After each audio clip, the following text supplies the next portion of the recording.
So we're here today to talk about the ProStar Turbo for 2017. This is the HO engine, so again, it's got more horsepower than last year. We were at 144 and now we're at 168. You might be asking yourselves, well, where did all that power come from? Well, before we go through that, let's just refresh our memory on what we did last year. We've got the forged bottom end, so the new crank, the 270-degree firing order, we've got the new connecting rods, we've got the piston squirters, we've got the forged pistons, we've got the new head, new cams, we've got the LCAC on the back here, so the liquid charge air cooler to give you that horsepower at all different temperatures, and the big turbo on the front of the engine here. All of that adding up last year to 144 horsepower. But for this year, we've tweaked a couple of things to give you that extra horsepower. And it all starts off here in the top end of the engine. So we've got the injector, that's giving you more fuel to make that more horsepower. We've paired that with new cams, both on the exhaust and the intake, to take better advantage of that fuel coming in. And we've also got a new head gasket to deal with the compression ratio and the combustion pressures that we're dealing with in this turbo engine. Now, don't forget, with a turbo engine, you're not just getting horsepower, you're also getting torque as well. That's one of the great advantages of a turbo, is you get a big boost in torque along with that horsepower that it gives you. So it's a great story there on both aspects to help you coming both in and out of a corner. Top speed, acceleration, elasticity, all those good things. A little bit of tweaks, you get that core bottom end that you had last year, all the good stuff we gave you, and now just making it a little bit sweeter with that 168 horsepower. With the upgrade in power, we also needed to upgrade the cooling system to keep you riding all day.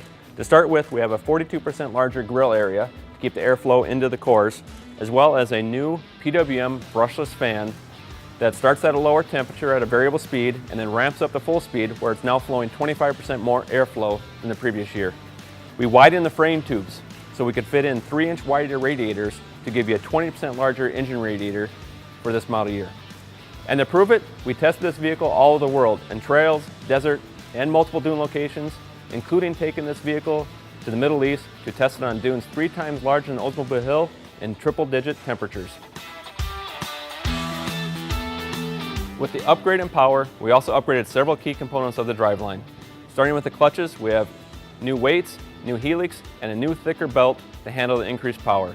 And to keep that clutch and belt cool, we have a new inner and outer clutch cover features to improve the airflow, as well as new intakes that are larger with screens both on the outside and the inside, as well as a foam seal to keep that sand out.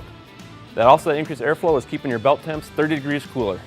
We also added steel wear shims to the drive clutch to handle the sand that does get through.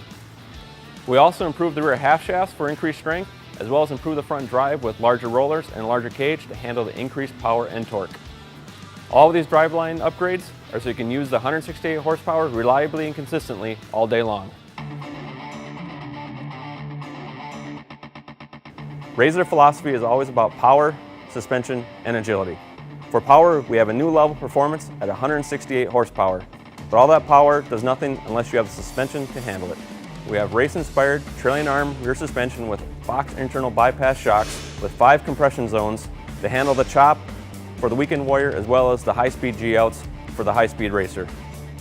We also have increased the strength of our rear radius rods, which are also stronger and lighter with M12 bolts to increase the durability of the rear suspension. For handling, we still have front and rear stabilizer bars to keep you flat in the corner, and we added a 1.5 turn rack for less hand over hand and more direct control of your steering. From the all-wheel drive, we increased the durability of the front drive with new rollers and a larger cage to handle the increased power and torque going through your front drive. We have all the comfort features you'd expect from a RZR XP. We have 2 new features added. We have a new key switch with an added accessory position, so you can keep your accessories running without draining your battery, as well as a new digital display, so you can easily see your speed and your RPM running down the trail.